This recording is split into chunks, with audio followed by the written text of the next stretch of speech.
Ethan was a quiet office worker by day, but in his imagination, he was destined for greatness. Ever since childhood, he had loved superheroes. He collected comics, memorized movie lines, and often daydreamed about swooping in to save the city.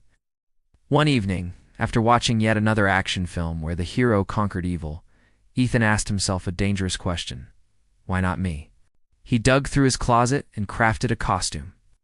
An old blue bodysuit became his armor. A red emblem stitched on the chest became his symbol. A cheap mask concealed his identity, and a long flowing cape completed the look. When he looked in the mirror, he felt unstoppable. That night, he stepped onto the streets, determined to make a difference.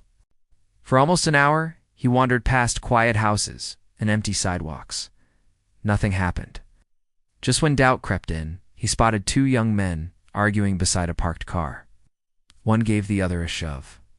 To Ethan, this was his moment. He sprinted across the street, leaping onto the sidewalk with as much drama as possible. "Stop right there, villains," he bellowed in his deepest voice. For one glorious second, the men froze, shocked by the sudden appearance of a masked figure. Ethan felt like a true hero. Then reality struck.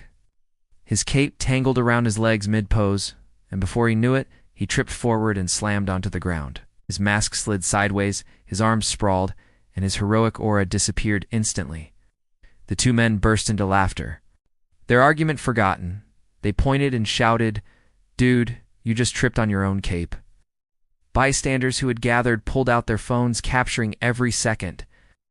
Ethan tried to recover, declaring weakly, "Justice never falls," but as he stood, the cape snagged again, nearly toppling him once more. By morning, the video was everywhere. Social media crowned him the Cape Crusader fail. Memes spread, jokes multiplied, and millions laughed at his dramatic entrance turned disaster. At first, Ethan was crushed. His dream of being a hero had turned into global comedy. But something unexpected happened. Amid the laughter were comments of support. "At least he tried," one said. Another wrote, "The world needs people like this, even if they fall." Slowly, Ethan's embarrassment turned into pride. He retired the cape, but not the mission. Instead of chasing villains, he began helping in small ways, carrying groceries for neighbors, volunteering at events, and cleaning up local parks. People started to recognize him not for his fall, but for his effort to help. Ethan never became the superhero he imagined as a child, but in his own clumsy human way. He discovered that being a hero was not about perfect entrances or flashy costumes. It was about showing up, trying, and caring. And though he laughed at his viral failure, he often said with a grin, "Every hero has an origin story. Mine just started face down on the pavement."